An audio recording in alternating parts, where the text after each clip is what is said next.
Okay, hey, this is Miguel.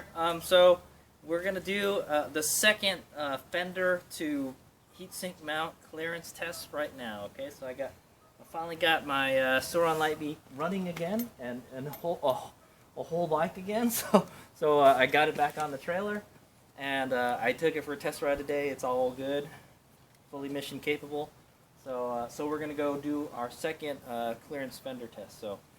I'll show you what we did to the bike real quick. Okay. So there it is. There's the Synergy ASI BAC controller heatsink / mount combination there.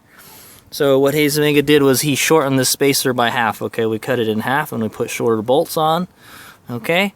And then we took the spacer out and we added a extension bracket to the spacer instead. Okay. That way we can reuse the cowl here, okay? So it'll look kind of funny without it, you know. Yeah, so there it is. So basically, it pushed the top of the controller into the frame, like how it was before, okay? That's the way I prefer it would be. So right now, I would say the fork is almost halfway compressed. So here we go. Let's see how far we got. So this is how far we got last time before like it seriously started touching. So hopefully we'll get a little farther than that. Alright, yes we got. Okay, so I'm going to get it from this side profile here, and I'm going to start ratcheting it down now, alright?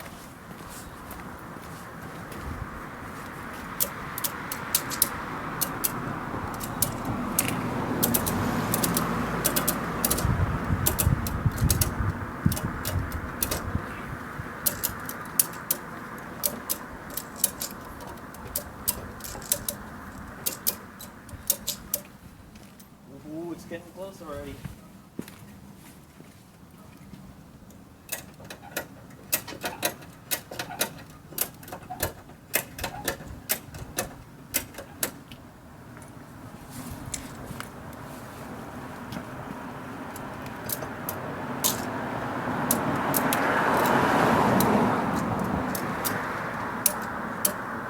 Okay, so we have contact.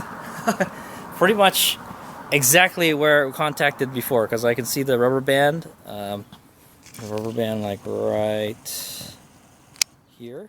Okay. You can see it's touching the rubber band now, and the fender has started to touch it. Okay, so we're gonna go a little bit more until I feel not comfortable that it's touching. Okay. So it started contacting here at probably about a quarter of the heatsink, probably a little less than the quarter of the heatsink. Okay. And when I start to see the bike lifting, I'm probably going to stop. The bike's not lifting yet, so.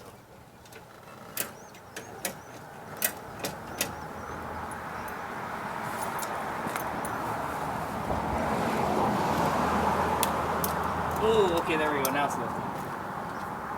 Okay, so it is, let's take a closer look at it, but it is touching it pretty well now. Yeah, it's touching it, but it's not touching it as bad. It's almost about to touch the horn too. So I feel that's good. If I do blow through the whole stroke, you know, it's only just gonna kiss it for like a second and not very hard, not like before, okay?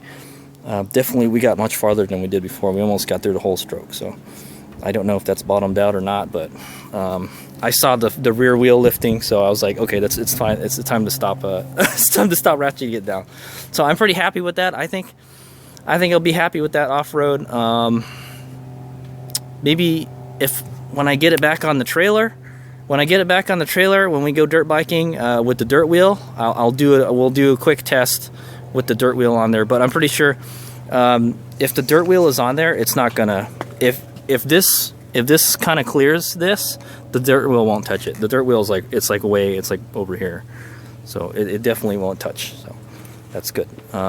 It bought us I'd say cutting the spacer in half bought us about like an inch of travel, so that's good.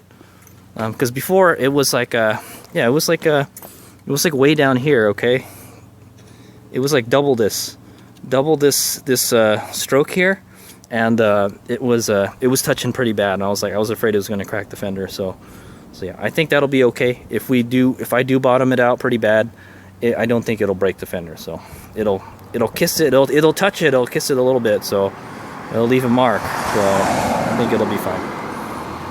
Okay, so I'm pretty happy with the results right there.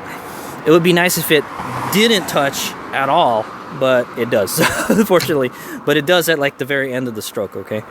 Yeah, so as you can see, yeah, it's touching quite a bit. So it's gonna hit it. If you bottom it out, it's gonna hit it kind of hard, you know. But I don't think it'll break it, so I guess it's fine. All right, here's we go. Test successful. Oh man, I'm kind of scared to let these loose, man.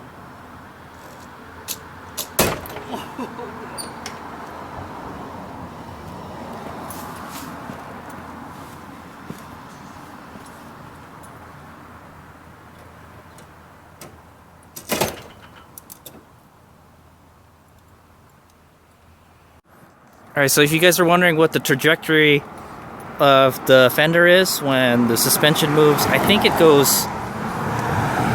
kind of goes at some point, like it starts to move back a little bit, and then it goes just like straight up almost, pretty much. So I think it was touching it like right around here, okay? It's gonna leave a mark if I do that a lot, you know? So definitely when I tie the bike down, I don't go through the whole stroke, okay? I only go through like halfway anyway, so that'll be okay. Like I said, I'm pretty sure with the dirt wheels, everything would clear. So no clearance issues with this setup. I wish we tried before I modified it. I wish we tried it with the dirt wheel, but I think it'll be fine. But yeah, when I get the dirt wheel on there, I'll shoot a quick video showing you guys what it looks like with dirt wheel on there. But I'm pretty sure it'll clear with the dirt wheel on. Okay, so I will make a kind of accelerated video to show you what the trajectory of the fender is when the fork moves through the stroke. I wish they sold a high fender for this fork, man, but they don't, unfortunately. All right, here's we go.